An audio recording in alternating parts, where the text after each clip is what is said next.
Hey guys, welcome back to Cleats and Sneaks, a new weekly sports podcast with your host, Nicholas Neal. Grant Bishop. Zachary Neal.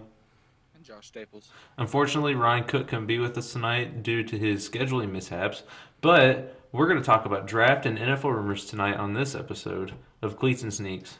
Make sure you follow, share, and subscribe. Follow us on Twitter at Cleats Sneaks Pod. Share the podcast on all social platforms and subscribe to our YouTube channel. We're going to toss it over to Grant so we can talk about a potential contest. Yeah, we have a contest here on the podcast with our mock drafts that we made. If you were able to see them, they were on our Twitter, and episode 2 was about the mock drafts we made. Now, whoever has the most correct picks, like correct players that go to that team, they're going to win the contest. And what the award will be is the next episode we record after the draft. They will have 5 minutes to talk about whatever they want. It could be anything in sports. Pretty much a free ball for 5 minutes of the start of the next episode. All right, Just a surprise, I ain't winning. Wishful thinking. Yeah. You can count me out. I had Justin Herbert going pretty late. Yeah, we've all kind of had time to digest our mock drafts and find out if, they're going to... Isaiah Simmons is even on our draft. Yeah. Yeah. That's okay. Sometimes we forget. All right, so to start off this episode and talk about draft and NFL rumors, we all came together and we picked 2 rumors from the draft or just with the NFL and trades. And we're going to sit down and talk about it, have some great discussion. So to kick it off today, we're going to talk about the Dolphins' draft philosophy when it comes to Tua's injury scares. There's some speculation around the league that the Dolphins are talking about not drafting Tua Tagovailoa due to the circumstances what's going on in the world, and their doctors cannot do an evaluation on his hip. So I'm throwing it over to Grant. Tell me what you got to think about that. Yeah, my big thing with Tua during the season, he had his moments where he looked like a good quarterback. The reason I'm not so hot on Tua is the injuries. A lot of times when he would get hurt in the games, they looked like injuries that maybe he could have played through. But I don't know if Saban just wanted him to sit because they were winning by so much in a lot of games were what was happening. But I think there could be more serious problems that we're not going to be able to see because of the issues going on in the world surrounding college football right now. So like the coronavirus, he's not really able to sit down with the doctor and find out 100% what's wrong. So I don't know if the Dolphins are really confident in taking him. That's why Herbert is potentially in that mix, or possibly Joe Burrow. They're really hot on him. I know that's going to be a long shot. But as Nick said in the mock draft episode, they have a lot of draft picks that could potentially swap with them, and they might be able to squeeze their way in there and take Burrow, but I think that's a long shot. Yeah, I know the Dolphins have been doing extra homework on Justin Herbert just in case this does arise.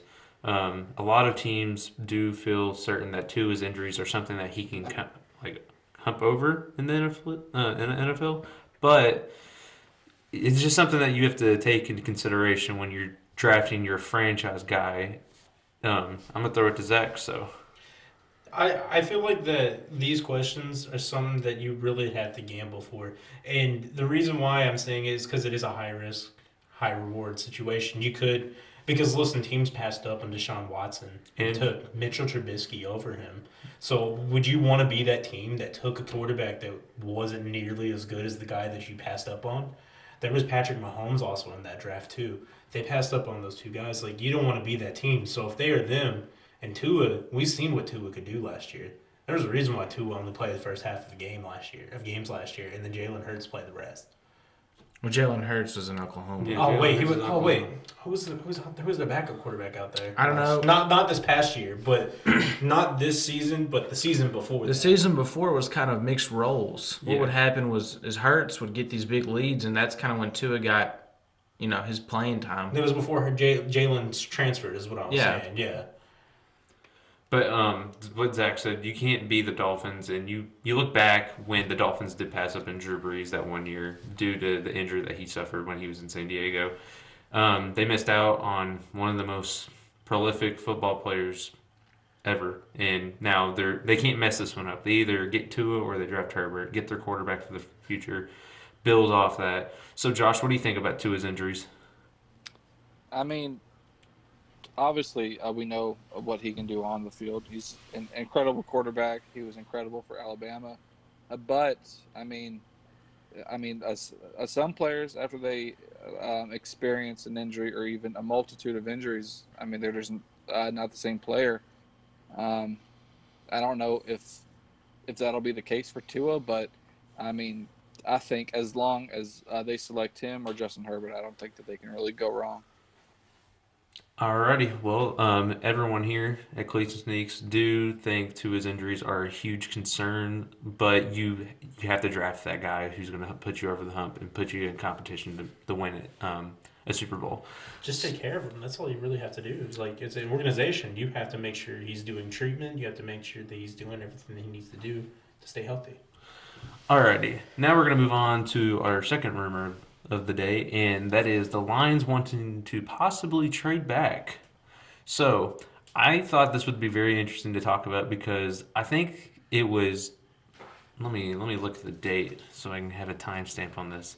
Um, it was the April 17th that they came out publicly and saying that if they were going to make a trade for the number three overall pick, it would be before the draft. It wouldn't be on the draft night. So Grant, how do you think they're gonna assess this situation? There's a lot of people right now in the league that are kind of on the trade block that the Lions could maybe want to deal with. Uh, the Jaguars have a couple people on the trade block, and they pick at 9. So maybe they can offer something up to the Lions if they wanted to go that high. Yet Simmons is available. If he's available at 3, a team like the Jaguars could really use him. And if you're the Lions and you don't really have a strong running back, maybe you enter into these trade talks because we know Fournette's on the block. Maybe you drop back to 9 and you take their pick and Fournette. You give the Jaguars the 3 and they take Simmons. I could honestly see something like that playing out. I think that the Lions moving back. I don't really necessarily think they'd move back too far. I think that Jeff Okuda is still something that they're eyeing as well. Possibly, I've seen rumors where the Chargers will trade with them, or the Dolphins might trade up with them. But I mean, what the worst, like you said, there's a lot of players on the trade block that they could use. The Chargers actually have a guy over there, Desmond King, who Mm-hmm. they could easily use, and they'd Right. still get two corners instead of just one really good corner at that point. Hypothetically, say they they do fall back to 9 or anywhere in the top 10. I'm not sure of a. I don't really know who needs a corner in like the top 10 picks like that. Like absolutely, maybe the Panthers, but I think they're going to address their own line before that. They got Bradbury back there. I think they're confident in their DBs. Well, any of the top 10 teams really they're not other than the Lions. I think the Lions really could move back and still get Okuda maybe in the top 10 picks. Hypothetical situation because it's also rumored that the Falcons are wanting to move up to draft C.J. Henderson because he'll be the best CB available. Um, Oh, if the Lions do move back, do you think the Falcons try to trade up in the top 10 to get Okuda and just try to snipe them? The Falcons. I can see the Falcons possibly doing it. I can see the Broncos possibly doing it. My big thing with the Falcons is I'm not too keen that they're going to take a corner. Like I said in my mock draft, I haven't taken edge.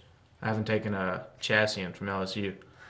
Have So them taking T Higgins. right, yeah. Okay, Joshua, how do you feel about the Lions wanting to move back? Um, if if I'm the Lions, I feel like, and it might just I'll be me being an Ohio State fan, but if I'm the Lions, I select Jeff Okuda and I keep it moving.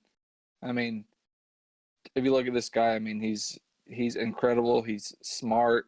He's explosive, and I mean he even stated it himself. He's not going to get you a lot of penalties, even though apparently some reporters are idiots enough to think so. Um, I mean, I think he's a guy who comes in. I don't think he's going to make a lot of average rookie mistakes. I think he's just going to get the a job done at a high level.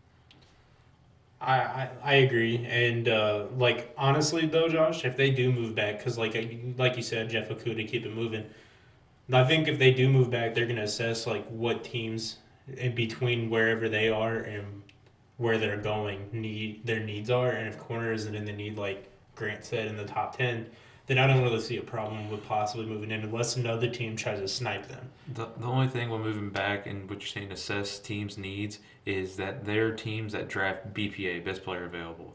So like Exactly. the Yeah. Chargers, they will draft best player available. So if they get to number 6 and Herbert or Tua or the player that they don't want, they're gonna take best player available. We've I seen don't, it when I they don't drafted think Mike they'll Williams. take. I don't for that example. Like if we're looking this year though, like the actual teams this year, there's no way the Chargers are taking a No, no, corner. I was just saying that, like that's what we've always done. Like Yeah, the year that we drafted Mike Williams, it was BPA, best player available. Mike right. Williams was there. So what you're saying is just don't take the risk at all. Pull the trigger on Okuda immediately. That's what I think Simmons is for a lot of teams. If you're drafting, you don't really know what you want. Simmons is to me the best. He's the best guy you can take. He can play middle Right. linebacker, safety, all of that. Alrighty, so enough discussion about the Lions. Let's get down to the Chargers smoke screens on draft decisions. So, as a Chargers fans, I keep up with the news from their war room, Tom Telesco's living room these days. He has gone on record saying that he takes injury into consideration. Some are saying it's smoke screens because he still may be interested in Tua Tagovailoa. I mean, how do you guys feel about that? About the Chargers, I don't. I'm pretty sure they're going to take Simmons. I still think that the outline that they have designed is for Tyrod, so that Tyrod Taylor is a good quarterback. I think, and he knows the system. It's not like he's a new quarterback. He's been a Charger. You know, I think that O line is in preparation for him. So outside of that, you take the best player, and like I said, I think it's Simmons. I don't know if he's there at 6. They might want to trade up, maybe with the Lions, and take him. But that's where I feel that the Chargers are going to head with their pick.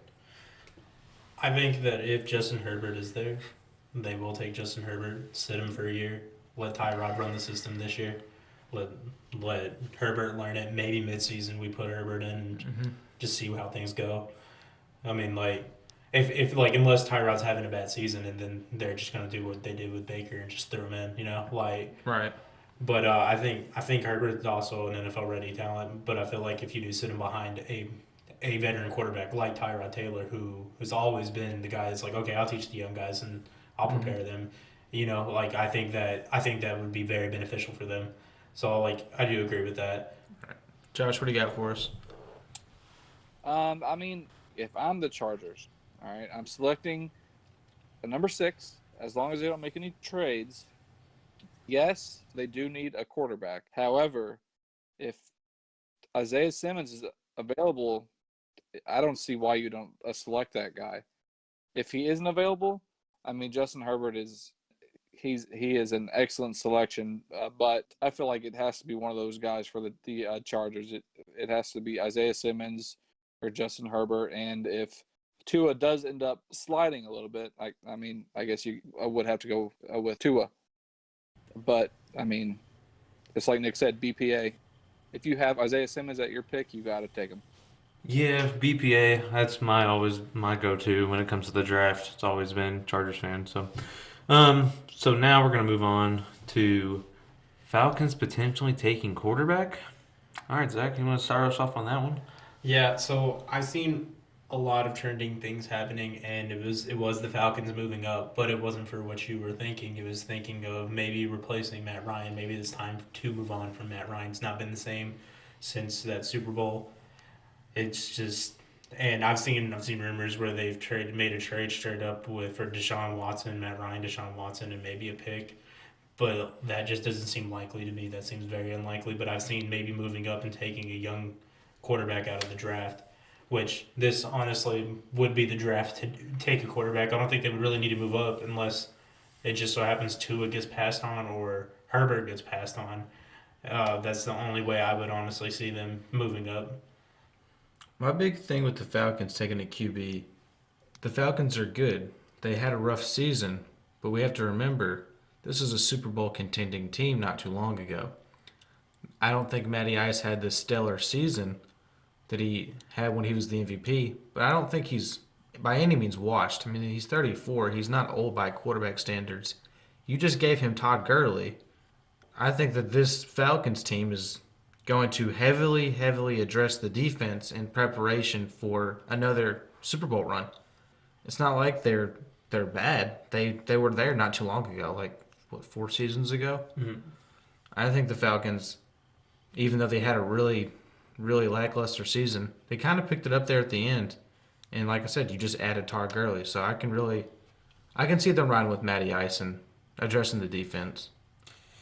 I'm gonna have to agree with Grant. I think that they have completely loaded their offense for Matt Ryan to succeed. He's still an MVP. Um, you got Julio, you got Calvin Ridley, now you got Todd Gurley. You lose Devon Freeman, who cost you a lot of games. I mean, he's not doing his part. You got Gurley, who can receive out of the backfield, so he's got that safety valve.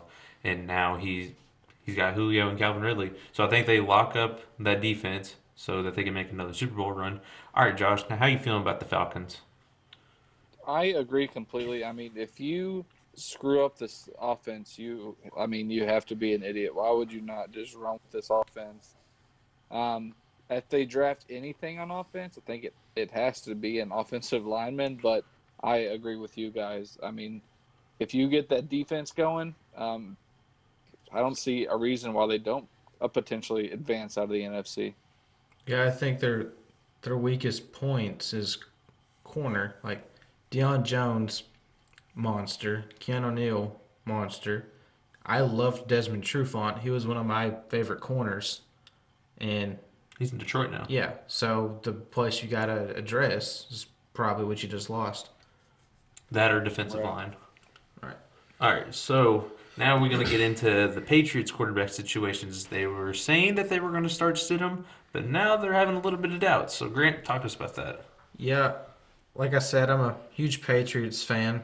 Even if I wasn't, though, I feel like this is a huge question going into this draft and this offseason, really, is who's taking over the job in New England. We thought it was going to be Stidham, but Belichick, in his infinite wisdom, has said it's going to be the best guy, and he says it could be Hoyer. Rappaport tweeted that Patriots will use premium pick on QB, Brian Hoyer likely the starter. Now, Brian Hoyer was Tom's backup not too long ago. He knows the Patriot offense. McDaniels is still there. It's not an unfamiliar scene for him. I think the Patriots are going to take a hit this season knowing that they're going to get a good QB this year. Get him behind a guy that knows the offense, because Hoyer does know the offense. And you have Stidham to give him competition. Say they take Jordan Love. You have Jordan Love and Jared Stidham, maybe not learning from Tom Brady, but Brian Hoyer who knows the system, and then you can have him compete. And maybe next season, whoever, Belichick deserves has it, he takes over. Talking about the Patriots quarterback situation, I think me and Grant were just having a conversation before we started this episode about teams that are looking at Jordan Love. You got the Patriots, the Packers, and the Saints. Those were the teams highlighting, doing their homework on quarterback, just Jordan Love. I would just want to say that if those teams see something in him, he's got to be. There's something there. There's You something don't to have work the on. Saints, Packers, and Patriots all scouting you heavily if there's not something special there. We also were scouting him too. We did an online meeting with him as well, one of the Zoom meetings Right. that they had. So we had an eye on him too, and like also we were pretty known for our quarterbacks too. Right. Because you only got Phillip for a year. Yeah, Right. But I think that they did their homework. They're going to assess the situation. I think they might stick out with Stidham and Hoyer in the quarterback room this year. That's my thoughts. I just want to say something about Brian Hoyer. Mm-hmm. I really don't like Brian Hoyer. Well, We had him in our system for 1 year, and when Jacoby got hurt, and it just did not go well at all. There are some guys in the NFL though that their role as an NFL player is not to be the guy. It's to be the guy on the practice field who gets your younger receivers reps, the people that aren't running with the number one team. Because, there are guys, there's a practice squad. There are people that, in case something happens, they step out in the field. When you have your star quarterback, he's going to be running with the first team. Your other guys aren't just sitting on the sideline. You need another guy that his job as an NFL person is to help the scout team. Yeah. That's Brian Hoyer's kind of done that for a while. And, he threw him in there in that offense and maybe he's not the Sunday guy. He's the Monday through Friday guy who helps your team out and because he knows the system. Josh, how do you feel about the Patriots assessing their quarterback situation?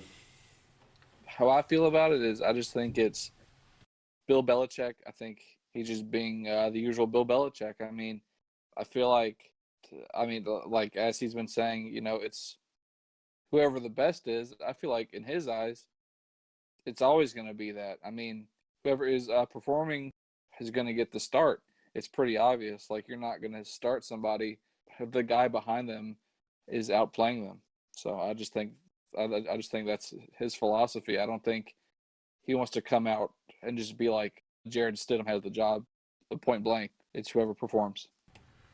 I agree with all of that. I think that's Belichick in his truest nature. It's the names don't mean anything. It's who's playing the best. Ultimately, though, what I am seeing is the Patriots are taking quarterback. This draft somewhere. I mean, it could be a fourth round pick. I don't know, but the reports are they're going QB somewhere.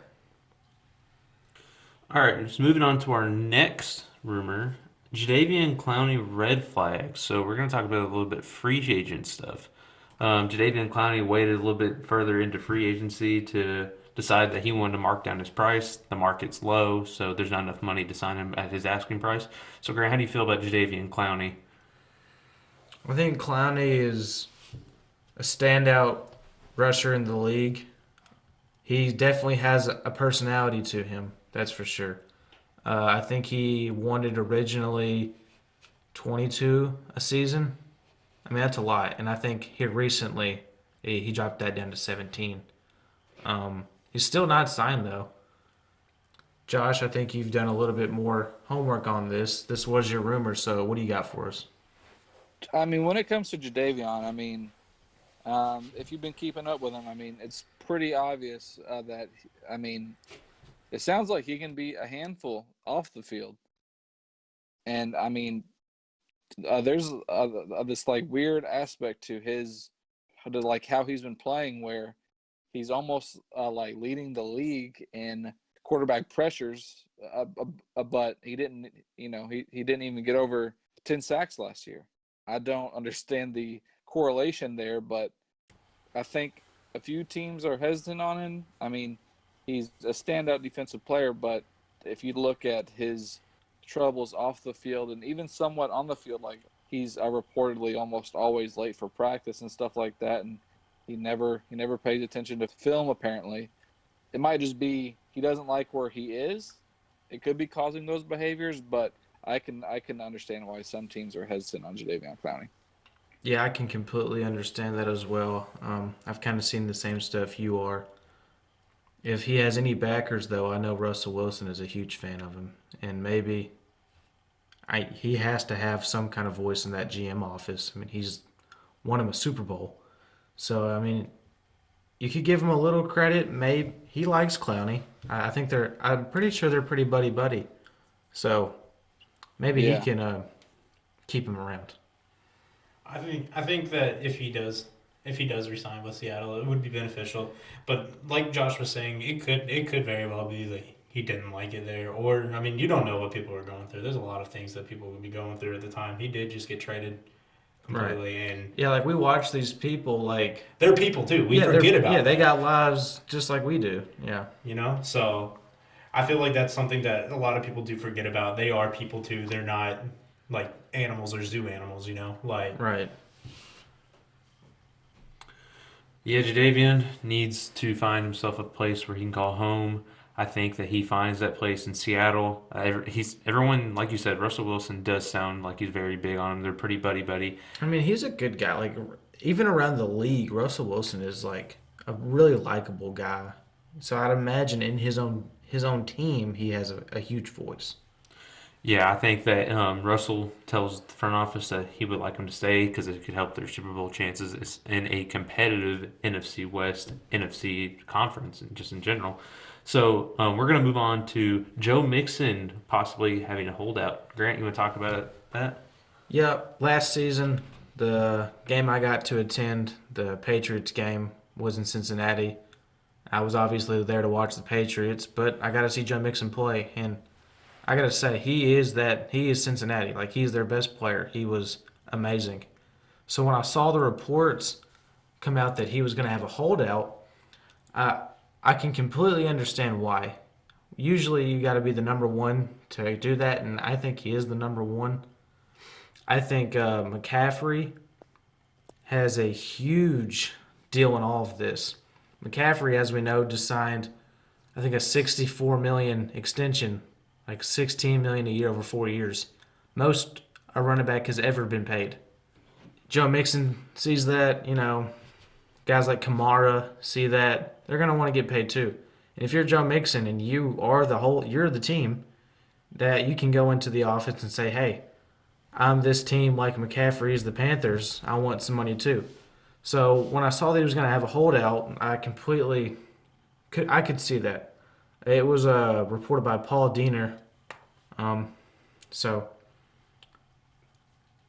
I don't want him to have a Le'Veon Bell situation because I like the guy and I'd hate to not see him play, but I could definitely see him not doing it. You speaking on the Joe Mixon holdout, I do want to say that personally got to see Melvin Gordon do a holdout with the Chargers. And what I saw from that holdout was that he did see a decrease in pay wherever he did go. So, Josh, how do you want to talk about Joe Mixon's holdout? If I'm Joe Mixon, I don't know if I can blame him. He's what, like 23, 24 years old? He's playing for the Bengals. You would have to be paying me or trading me. If I'm going to play for your organization and almost go 0-16, I'm going to want some money. So that's how I feel about it. I don't blame him. He's an outstanding running back. He's not even in his prime yet. I say get that money, young fella. All right, Zach, talk about Joe Mixon for us. So, if I'm Joe Mixon, I first want to see how things go. Like, Right. I want to see how things go before I make this decision. And I agree completely. I think that's why he's waiting. I want to see if, one, who my quarterback's going to be next year, or because they just franchise tagged AJ Green. Mm-hmm. They might franchise tag him next year whenever it's time. For sure. So that's a 2 year of a holdout. I'm going to play, ball out so I could show a reason that I want my money, like Derrick Henry did. Yeah. And then, because if you got a quarterback too, you got a better quarterback that's not Andy Dalton. I'm just saying. I'd see how things play out first before I make this decision specifically. If they franchise tag me, I'm holding out. I'm done.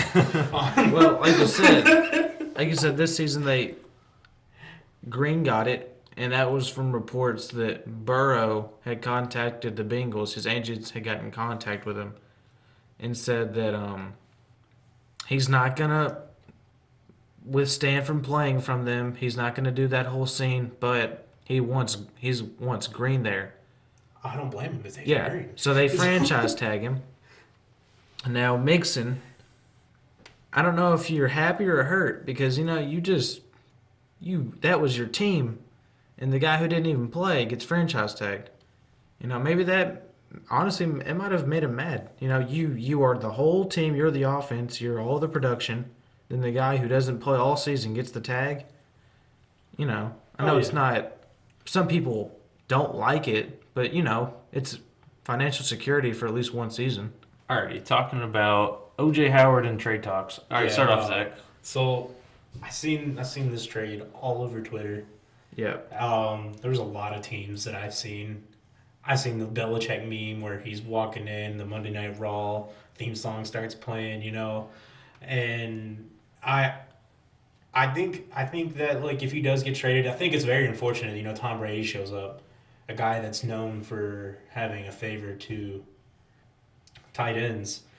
But I think it's unfortunate, and also I've seen other things. Whenever people talk about it, I've seen Pat McAfee, of all people, he was talking about possibly the way he thinks Gronkowski coming back. Which I mean, like I think it's completely unlikely. But he Yeah. was like, well, what he's doing, like what if, and like Pat Right. McAfee just Yeah. kind of goes overboard with some things.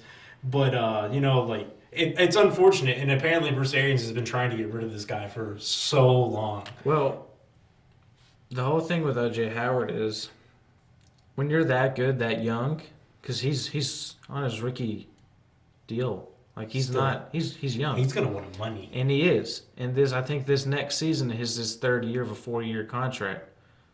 You just brought in Tom Brady, who's has a 50 million guarantee contract. You're not. The wealth isn't going to be there for Howard. So do you trade him now when you can get something from him now, or do you wait until he's a free agent and you can't get anything from him? So I think that's why the trade talks have come up anyways. That's like why they're even happening. All right, Josh, how do you feel about OJ Howard being on the trade block? I mean, if I'm the Tampa Bay Buccaneers, I get the greatest quarterback of all time in Tom Brady. I'm holding on to every asset on offense I have. If it doesn't work out, it doesn't work out. He is a midseason trade and whatever. But I don't think that they should trade OJ right now because who knows what him and Brady could put together this season. Like you said, he's young Yeah. and he's good. I think it's a no brainer to keep him, but at the same time, like you said, you ain't gonna have the money for him. But you do have a guy like Tom Brady who's been able to he may be able to have some say to like convince the guy to take a little bit of a pay cut. Just one of the things I saw since we're talking about OJ Howard, Albert Breer reported that the Patriots are actually one of the teams that contacted the Buccaneers about OJ Howard. We did lose Tom Brady, but we still do need a tight end. After You know, striking out with Hunter Henry. right? Henry and Ebron. We didn't get either one of them. So that'd be fun. We could get him right from him before he gets to use them. That'd be cool. I'm surprised that you guys didn't even get Ebron. Like knowing him, he's gonna want to go somewhere where he's gonna get targeted a lot. Well, we don't know, like, as fans, we don't really know, like, the whole detailed scoop of everything.